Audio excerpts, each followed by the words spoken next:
Bonjour chers étudiants, bonjour chers amis, unanimité, majorité, Brexit, le retour. Ça fait longtemps qu'on n'en avait pas entendu parler. Donc, une petite vidéo pour étudier les accords qui ont été signés, obtenus hier, 10 avril, par les conseils des ministres de l'économie de l'Union européenne sur un plan massif de soutien et qui sera l'occasion de voir comment ces accords ont été obtenus et comment en fait des majorités ou même des unanimités finissent par aboutir au sein du Conseil européen. Alors pour ça, on va avoir une vidéo en deux temps. Une première vidéo va décrire les deux grands accords de soutien à l'économie européenne. L'accord de hier du Conseil des ministres de 540 plus 500 milliards éventuellement à discuter, ce qui ferait plus de 1000 milliards, et l'accord, l'engagement de la Banque centrale, en fait, de soutenir à hauteur de 1000 milliards l'activité économique et les États membres de la zone euro. Donc ce sont deux engagements qui ont été obtenus au terme de deux processus de décision différents. C'est ça qu'on va voir. On va commencer par décrire ces deux accords. Alors, à droite, l'accord de la Banque centrale européenne. Donc là, on a une unanimité formelle qui n'est pas requise. On a des décisions rapides et des applications relativement claires. Comment ça se passe? La Banque centrale annonce un engagement de 1000 milliards. C'est effectivement une annonce. Hein. Cet engagement est obtenu d'abord par une discussion sur des documents au sein du directoire de la Banque centrale dans lequel vous avez 6 personnes, dont la présidente et le vice-président.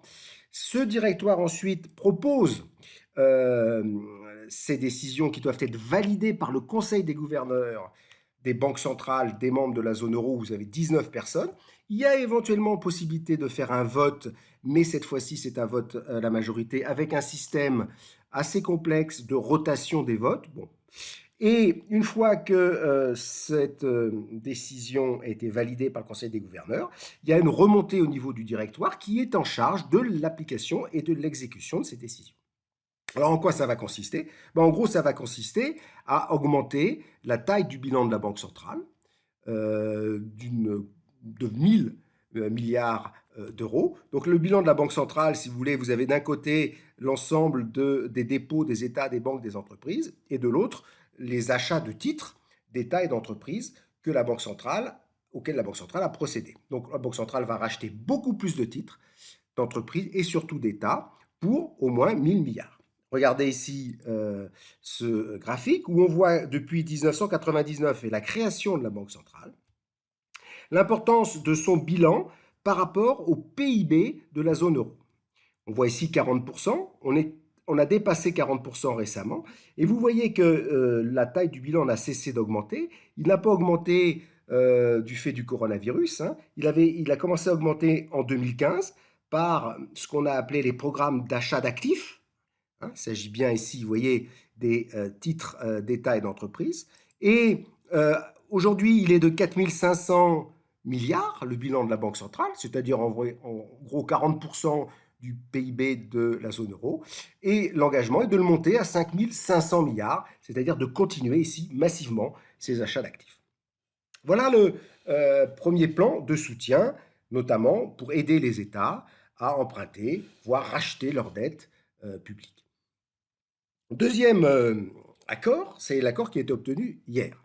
Alors là, c'est un accord de 540 milliards, mais qui a nécessité l'unanimité, ce qui explique que ça a été assez compliqué. Alors, cet accord, en plus, doit être validé dans 12 jours par le Conseil européen, c'est-à-dire au niveau des chefs d'État. A priori, ça devrait aller, mais on peut avoir toujours des surprises. Qu'est-ce qu'il dit cet accord? Il montre déjà qu'il y a un engagement de ce qu'on appelle le mécanisme européen de stabilité de débloquer 240 milliards pour les pays en difficulté avec une absence de conditionnalité. C'était là le point de blocage, c'est que certains pays voulaient s'engager à aider les États, notamment du Sud, à condition que ceux-ci éventuellement fassent des réformes de structure sur l'âge de la retraite, les dépenses publiques, etc. Donc, il a été décidé de ne pas inclure des mécanismes de conditionnalité, ce qui a été la grande avancée. Le deuxième point, c'est un engagement de la Banque européenne d'investissement d'aider les entreprises, l'ensemble des PME de l'Europe à hauteur de 210 milliards d'euros, avec un financement de cet organisme sur les marchés. Et le troisième engagement, c'est un engagement de permettre à la Commission européenne d'emprunter 100 milliards d'euros pour soutenir directement les États et notamment les dépenses liées au chômage partiel. Donc on voit bien qu'on a des engagements financiers très forts, avec une mutualisation, puisque tous ces organismes-là, MES, BEI et Commission, sont des organismes qui empruntent leurs ressources sur les marchés internationaux. Donc il y a une mutualisation partielle de la dette via ces organismes. Même si cette mutualisation, elle ne porte pas sur l'ensemble des dettes publiques aujourd'hui, mais sur les fonds qui vont être collectés, il n'en reste pas moins que c'est une très forte avancée au niveau de l'intégration financière. Et puis on a été même plus loin, il y a aussi l'éventualité de discuter d'un plan de relance de 500 milliards supplémentaires qui devrait être discuté par les chefs d'État. Et on voit que cet accord semble encore un peu flou parce qu'on ne sait pas trop comment ça va se passer et c'est assez normal qu'il soit ambigu. Hein. C'est la condition du compromis où chacun doit y trouver son compte, pas trop perdre la face et se retourner ensuite devant ses parlements, son opinion publique pour faire valider cet accord.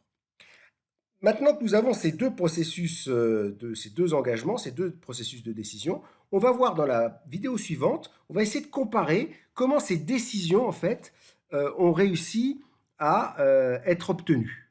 On va voir si un modèle est plus efficace qu'un autre, plus utile qu'un autre, plus adapté qu'un autre aux différentes situations. À tout de suite.